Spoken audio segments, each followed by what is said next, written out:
ابو بکر بن ابی شیبہ اور ابو قریب نے کہا، ہمیں ابو معاویہ نے عامر سے حدیث سنائی، انہوں نے ابو صالح سے اور انہوں نے حضرت ابو ہریرہ رضی اللہ عنہ سے روایت کی۔ انہوں نے کہا، رسول اللہ صلی اللہ علیہ وآلہ وسلم نے فرمایا، جب ابن آدم سجدے کی آیت تلاوت کر کے سجدہ کرتا ہے تو شیطان روتے ہوئے وہاں سے ہٹ جاتا ہے، وہ کہتا ہے، ہائے اس کی ہلاکت، اور ابو قریب کی روایت میں ہے، ہائے میری ہلاکت۔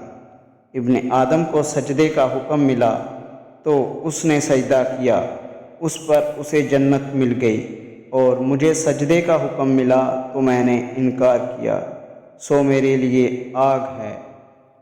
صحیح مسلم حدیث نمبر 244۔